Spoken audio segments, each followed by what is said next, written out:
গরম জলে কাঁঠালের বীজ দিয়ে 100 বছরেরও বেশি পুরনো দারুণ সুস্বাদু একটা রেসিপি তোমাদের সঙ্গে শেয়ার করব। যেদিন থেকে কাঁঠালের বীজ দিয়ে রেসিপিটা বানাতে শিখেছি কোনোদিন আর কাঁঠালের বীজ ফেলে দিই না। আর এই রেসিপিটা খেতে এতটাই সুস্বাদু যে খাবার টেবিলে যদি এটা কেউ দেখে অন্য কোনো তরকারি চাইবে না। তো রেসিপিটা বানানোর জন্য এখানে পরিমাণ মতো কাঁঠালের বীজ নিতে হবে, আর অবশ্যই কাঁঠালের বীজগুলো একদিন রোদে ভালো করে শুকিয়ে নেবে, তারপর রেসিপিটা বানাবে। এখানে সব কাঁঠালের বীজগুলোকেই অর্ধেক করে চিড়ে দিয়েছি যাতে অল্প সময়ে সেদ্ধ হয়ে যায়।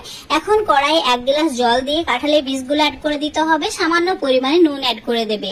তারপর ঢাকা দিয়ে 10 মিনিট মিডিয়াম আঁচে সেদ্ধ করে নিতে হবে। তোমাদের এখন 10 মিনিট পর দেখাচ্ছি। দেখতেই পাচ্ছ কাঁঠালের বীজগুলো একদম সফট হয়ে গেছে। আর যদি 10 মিনিটের মধ্যে কাঁঠালের বীজগুলো সেদ্ধ না হয় তাহলে আরো 2-3 মিনিট মিডিয়াম আঁচে সেদ্ধ করে নেবে।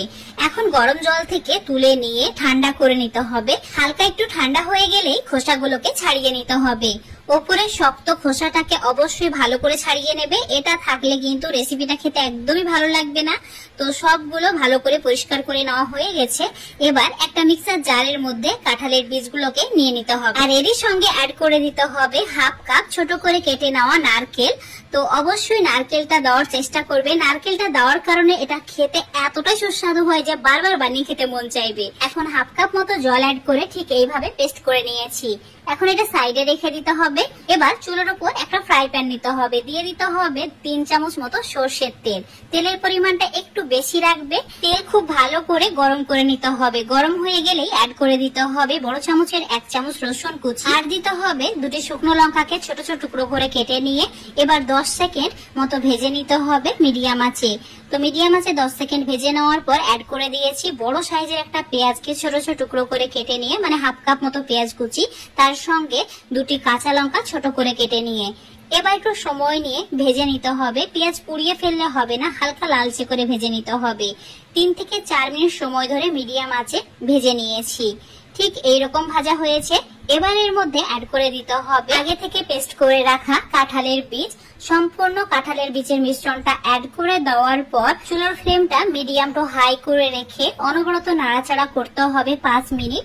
আর 5 মিনিটের মধ্যে এটা খুব সুন্দরভাবে কুক হয়ে যাবে। কাঁঠালের বীজ পেস্ট করার সময় অবশ্যই 1/2 কাপ মতো জল অ্যাড করে পেস্ট করবে। তারপর এই সময় জলটাকে সম্পূর্ণ শুকিয়ে নেবে, তাহলে এটা খেতে একদম ক্রিমি মনে হবে আর মুখে দিলেই মিলিয়ে যাবে।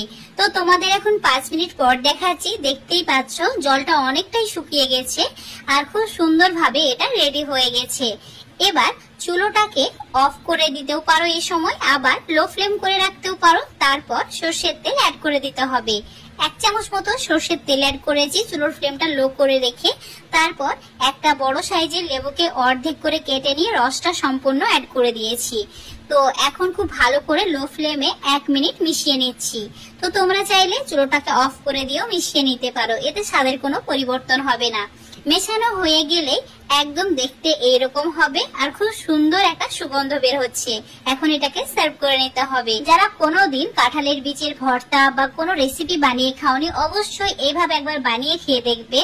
একবার খাওয়ার পর কোনোদিন আর কাঁঠালের বীজ ফেলে দেবে না। এইভাবে বানালে এতটাই সুস্বাদু হয় খেতে যে সারা বছরের জন্য কাঁঠালের বীজ সংরক্ষণ করে রেখে দেবে।